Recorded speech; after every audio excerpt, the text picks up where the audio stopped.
The village lay at the edge of the forest, where mist curled between crooked houses, and the wind whispered secrets no one dared to hear. Small cottages leaned against one another, as if afraid to stand alone, their walls weathered and darkened by years of storms and sun.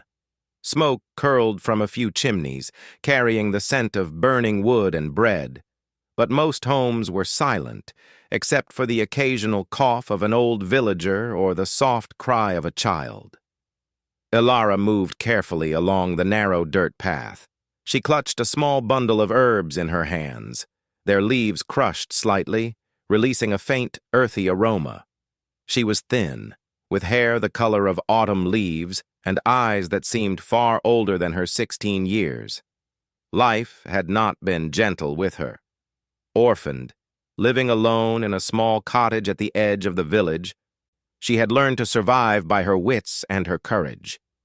Hunger was a constant companion, and yet she carried herself with quiet dignity, moving through the village with humility and a cautious respect for the unseen powers of the world.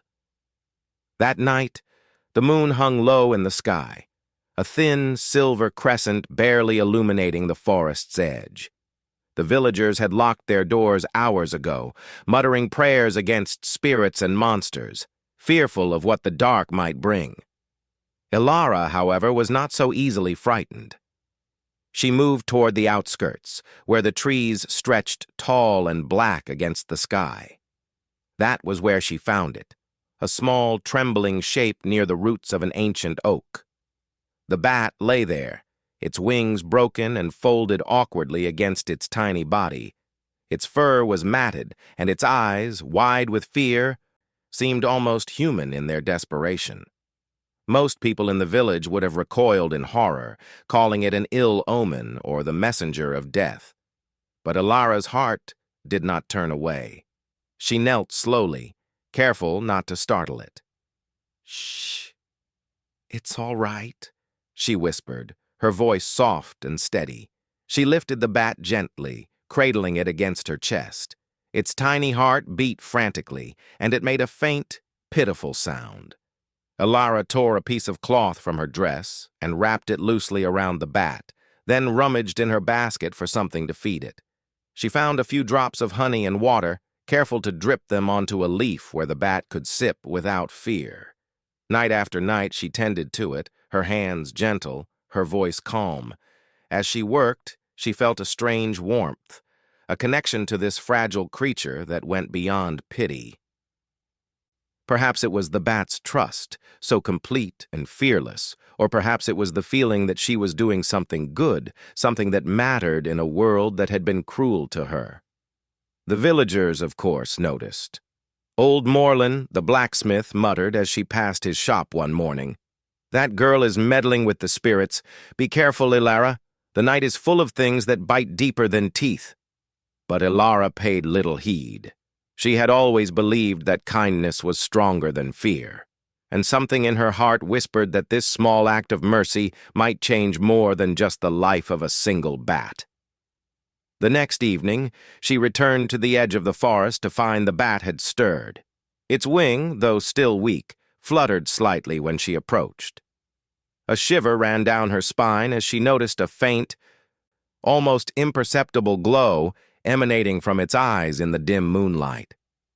She frowned, unsure if it was just the reflection of the moon or something more. Later that night, she lay in bed, listening to the wind rustling through the trees. Sleep came slowly, and when it did, it was not the comfort of rest, but a strange, vivid dream. She stood in a grand hall of black stone, towering columns stretching into shadows that seemed to move on their own. A crimson moon hung above, casting light that made the hall shimmer with silver and blood. Whispers echoed, carried on winds she could not see. "You have been chosen. You have been seen." And then she saw him. A figure cloaked in darkness, taller than any man she had ever seen, his eyes glowing like twin moons of fire. He moved silently, his presence commanding every shadow in the hall. Behind him, a court of figures as dark as midnight followed, their faces hidden, their eyes gleaming with unreadable intent. Ilara woke with a start, her heart racing. The memory of those eyes lingered, a fire that burned through her chest. She told herself it was only a dream, yet deep down, something told her it was more. The bat stirred in its makeshift nest at the corner of her room, its tiny eyes reflecting the moonlight. She shivered.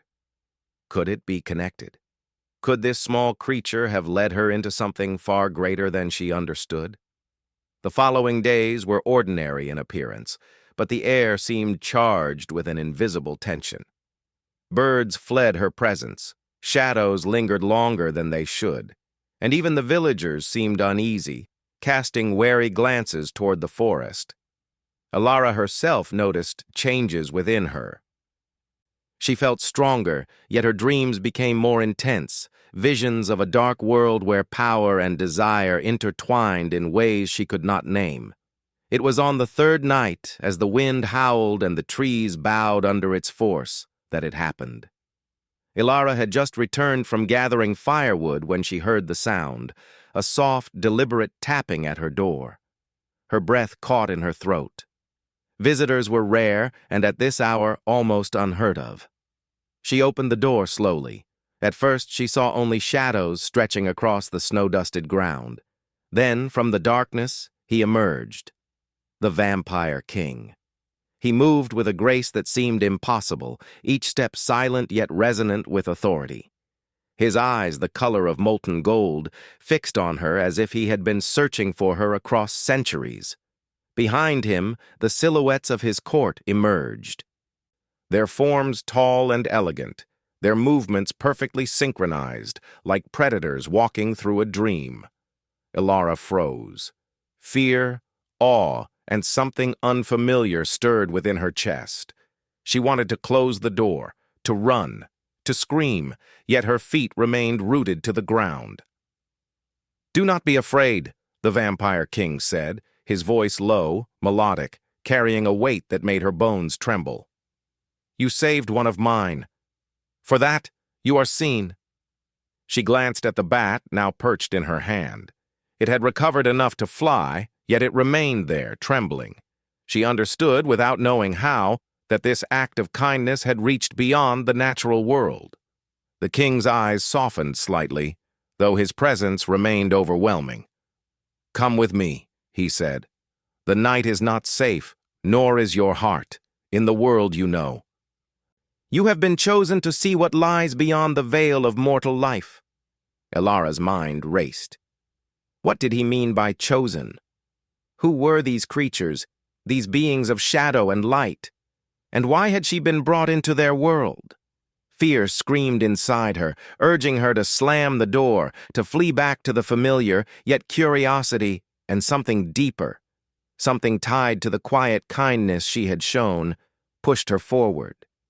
"Why me?" she whispered, her voice barely audible.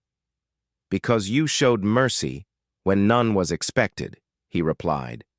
"Because you are brave in ways that mortals rarely are, and because the night has long been waiting for one like you." The court shifted behind him, and Ilara caught glimpses of figures whose beauty and menace intertwined. Some watched her with interest, others with suspicion. All radiated power, ancient and terrible. Yet there was a strange elegance in their presence, a rhythm to the darkness that felt almost sacred. For a moment, she felt the weight of her mortal life, the poverty, the loneliness, the struggles that had shaped her. But it seemed distant now, like a dream fading in the morning light. The world she had known was small, fragile, and bounded by fear. The world before her now was vast, infinite, and terrifyingly beautiful. The king extended his hand. "Will you step beyond your world, Ilara? Will you trust what you have never known?" Her heart pounded. She could feel the pull of something ancient, something powerful, something dangerous. Yet at the same time she felt a spark of hope, a promise that perhaps kindness, courage, and love might have a place even in a world ruled by shadows. Alara hesitated, glancing at the bat, which seemed to urge her silently forward. Then, taking a deep breath, she placed her hand in the king's. The air seemed to shift, the mist curling around them like living silk. A shiver of anticipation and fear raced through her. Behind the doors of her cottage, the village slept, unaware that the night had shifted, that the thin veil between mortal life and the realm of shadows had been pierced. Ilara had chosen the unknown, and with that choice, everything would change. As they walked into the forest, the court following like a living shadow, Ilara felt both dread and wonder. She did not know what awaited her in the dark halls of the Vampire King's castle, or what trials she might face. But one thing was certain. Her life, and the life of the world she knew, would never be the same again. And in the distance, the bat she had saved took flight, circling above her like a silent guardian, as if guiding her into a destiny she had only begun to understand. The forest gave way to a clearing, where the ground dropped sharply into a black lake that reflected the moon like a pool of liquid silver. Rising above it, a castle loomed, its spires curling into the misty sky like jagged teeth. Stone walls, black as night, shimmered faintly, as though alive, absorbing the pale moonlight and bending it into shadows that moved with quiet life. Ilara felt a shiver of awe and fear. She had never seen anything so grand or terrifying. The air was cool, tinged with a faint metallic scent she could not place. Behind her, the court moved silently, their forms elegant and fluid, each step measured, each glance sharp. Even the wind seemed to hesitate before them. The Vampire King, Valerius, led her to the main entrance. His hand was warm yet weighty, as if holding not just hers, but the fragile thread of her mortal life. Ilara swallowed hard. "Do not be afraid," he said again, though this time his tone carried something softer, almost curious. "You are safe, for now. But understand this. You have entered a realm where trust is earned, and fear can be more dangerous than any blade." Ilara nodded, though her voice caught in her throat. She could feel the pulse of the place, a rhythm of power and history that seemed older than time itself. Every step closer to the castle was a step deeper into a world she had only glimpsed in dreams, a world where shadow and light danced in ways she could not yet comprehend. Inside, the castle was vast beyond imagining. Halls stretched into darkness, lined with columns carved with symbols she could not read. Crimson banners swayed, though there was no wind, and the flicker of torchlight cast moving shadows that seemed alive. The air was heavy with a strange fragrance, a mix of old stone, burned wood, and something sweet, almost intoxicating. Valerius guided her to a grand chamber, where the walls were lined with books, vials, and objects that shimmered with magic. Here, she realized, knowledge and power were intertwined, held carefully by those who understood their cost. "Your actions have been noticed," Valerius said, finally turning to her fully. His eyes, molten gold in the dim light, searched her face. "A mortal showing mercy to one of mine is rare. Most would have struck it, ignored it, or feared it. You acted with kindness. That cannot be overlooked." Ilara felt warmth rise in her chest, but also confusion. Why does this matter?" she asked. "It was only a bat, only a small creature." He smiled faintly, a ghost of amusement on his lips. "To you, perhaps, but the night does not measure by size. Every act of courage, every spark of mercy, sends ripples across the shadows. You have created one tonight." The court stirred behind him. Figures moved as one, their eyes watching her, assessing. Some were beautiful beyond imagination, their forms perfectly symmetrical and elegant. Others carried a menace she could feel in her bones. Each seemed to embody a piece of the world she had entered: power, grace, danger, and timelessness. You will stay here, Valerius said, until I understand the bond you share with the creature you saved. That bond is not ordinary, nor is your presence here. Alara felt her stomach twist. She was not a prisoner, not exactly, but neither was she free. She had stepped into a realm of shadows, and already the rules were unclear. As the days passed, she began to learn the rhythm of the castle. The court moved with silent grace, attending to Valerius, guarding the halls, and occasionally speaking in a language she could not understand. Some of them approached her, curious, testing her resolve.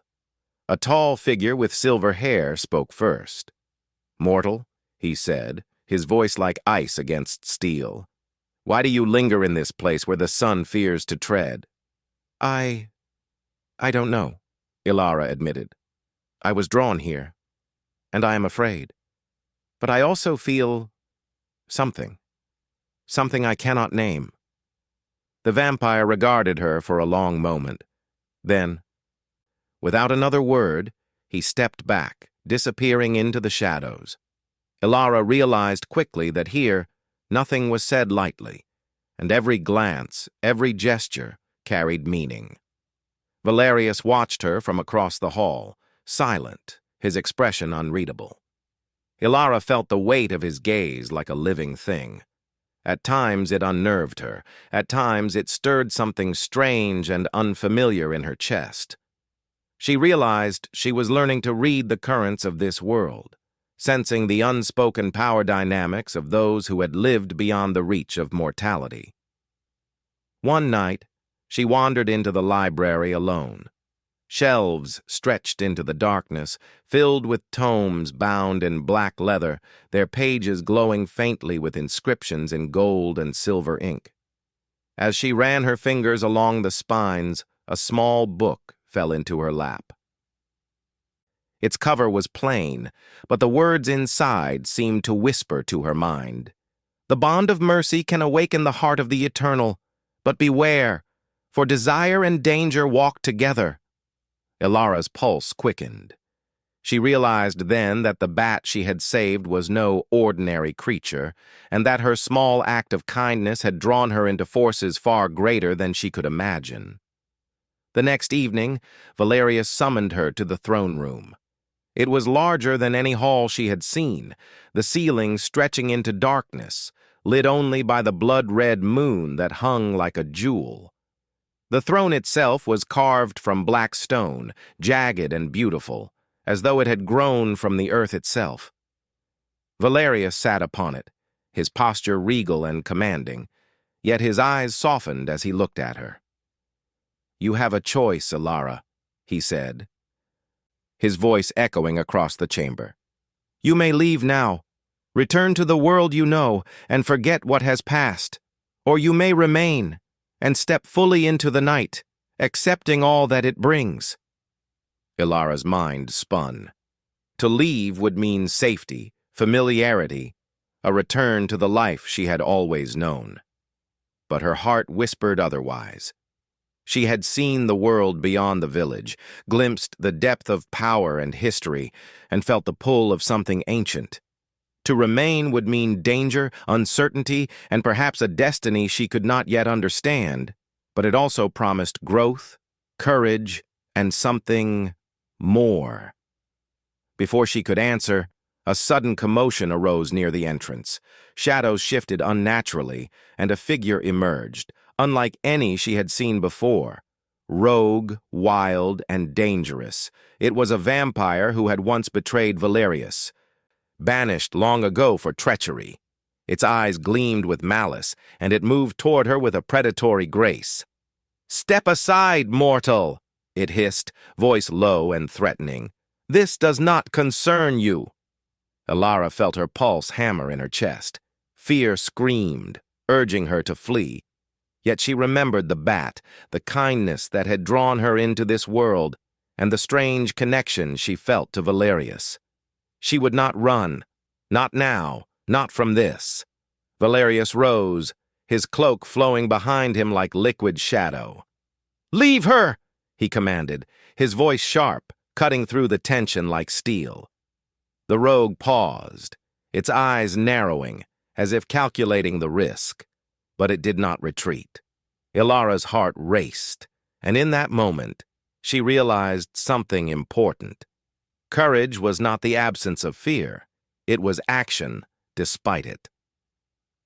And she had been given a chance to act, to prove that her kindness and bravery were not mere accidents. The rogue attacked, and chaos erupted. Shadows clashed with shadows, and the air seemed to vibrate with power.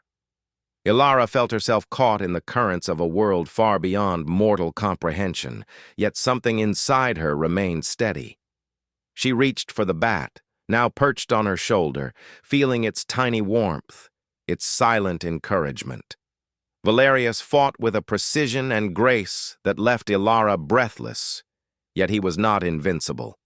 The rogue was clever, cunning, a mirror of what Valerius might have been had darkness consumed him fully. And then, in a moment of trust, Valerius turned, looking directly at Ilara. "Now," he said, a command and a plea all at once. Ilara acted. She used her knowledge of herbs, quick thinking, and sheer courage to create a small distraction. The rogue faltered, giving Valerius the opening he needed to end the confrontation. Silence fell suddenly, heavy and profound. The rogue had retreated, but the danger had not passed entirely. Valerius regarded her, and for the first time, a faint smile touched his lips. "You have done well," he said. "Bravery, quick thinking, and mercy still. You are more than a mortal girl.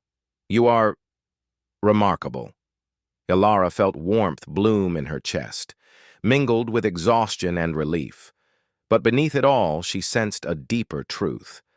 Her actions had bound her to this world, to Valerius, and to a destiny she could neither ignore nor fully comprehend.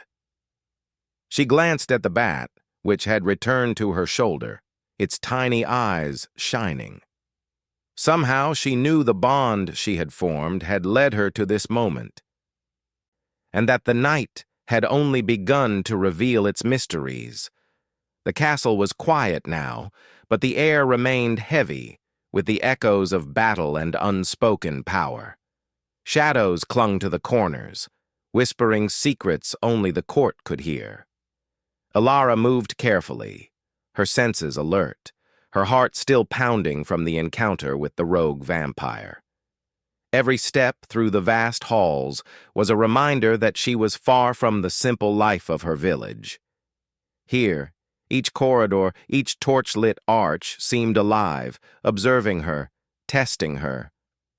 Valerius followed silently, his cloak sweeping the floor. His expression was unreadable, yet she could feel his attention upon her, unwavering. There was a tension between them, a strange mixture of caution, respect, and an undercurrent of something she could not name. In the days she had spent within the castle, she had begun to understand a few things.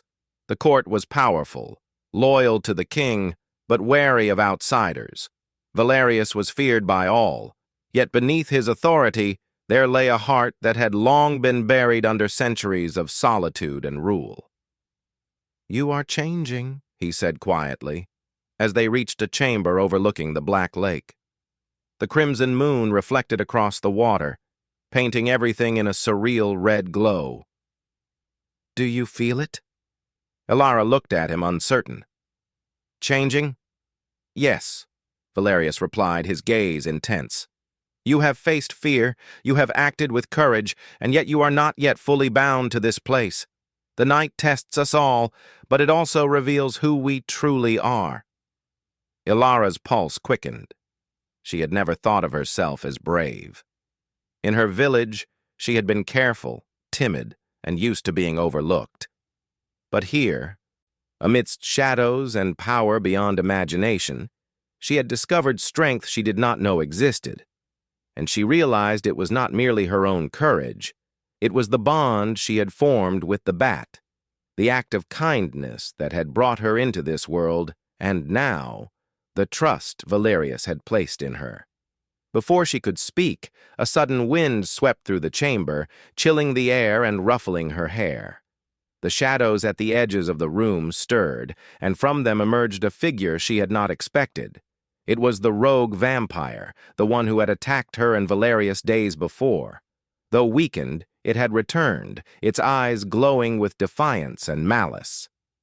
"You cannot hide here, King," it hissed. "Nor can you protect her forever. She belongs to the night now, whether she wishes it or not." Valerius stepped forward, his presence like a living wall of darkness and light. "She is not yours to claim," he said, his voice calm but resonant with authority. "She has chosen to be here, but she is no pawn to be taken. Leave now or face the consequences." The rogue snarled, moving with unnatural speed, and in an instant the hall erupted in motion. Shadows clashed with shadows, the air vibrating with the power of centuries-old magic. Ilara's heart raced, and for a moment fear threatened to overwhelm her. But then she remembered something crucial. She had survived.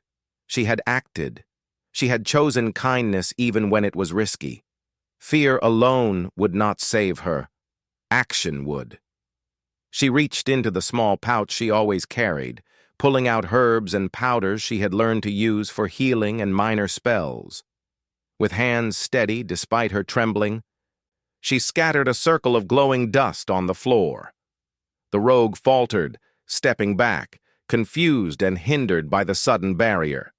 Valerius moved swiftly, his strength and speed unmatched, but he did not strike immediately. Instead, he allowed the rogue to stumble into the trap she had created.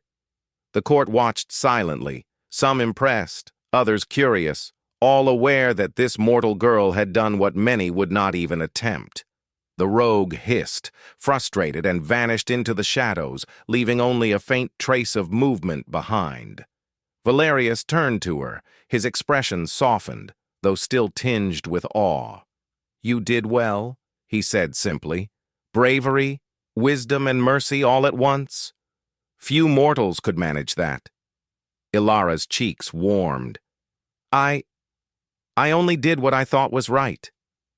Valerius studied her for a long moment, as if measuring the depth of her words and her soul. "Sometimes, what is right is the very thing that changes worlds," he murmured. His eyes lingered on hers, and for a heartbeat, the air between them felt charged with something ancient and undeniable.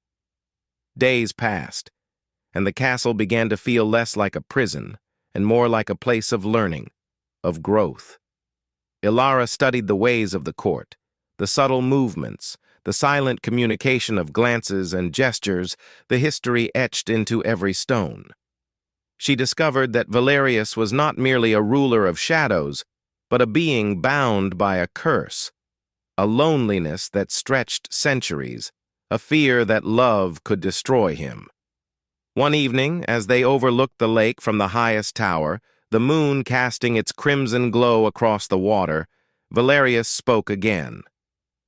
"I have lived many lifetimes," he said, "yet I have never felt the stirrings of hope as I do now because of you." Ilara felt her breath catch. "Hope," she whispered, "in a world so dark." "Yes," he replied, his gaze unwavering. "You remind me that mercy and courage are stronger than fear, and that even the darkest heart can feel, can change." For the first time, Ilara realized the depth of the bond that had grown between them. It was not merely gratitude nor mere fascination. It was trust, respect, and a quiet longing that neither of them fully understood yet. But the night was not yet done testing them. The rogue vampire, though weakened, returned once more, this time with a small group of allies. They moved through the shadows, attacking without warning, intent on capturing Ilara and challenging Valerius's authority. Ilara's heart pounded, yet she no longer felt helpless. She had learned courage, cleverness, and the subtle power of the bonds she had formed. Using the knowledge of the castle and the artifacts she had begun to study, she created barriers, distractions, and safe paths that guided Valerius and the court through the chaos. The battle was fierce but brief. Valerius moved with precision, protecting her, yet also allowing her space to act. It was a moment of partnership, a silent acknowledgement that they were stronger together than apart. When the dust settled, the rogue and its allies had fled, and silence returned to the castle. Valerius turned to Elara, and for the first time he allowed himself a faint, genuine smile.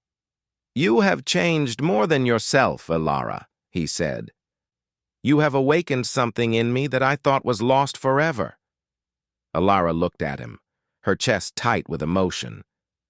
I only wanted to help," she whispered.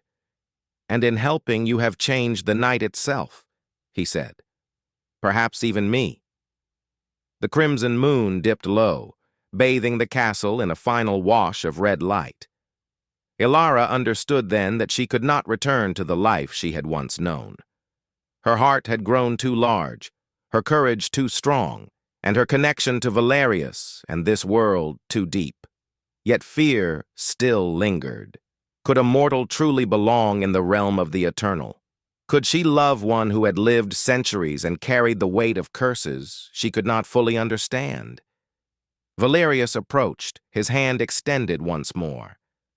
"You have a choice, Elara," he said softly.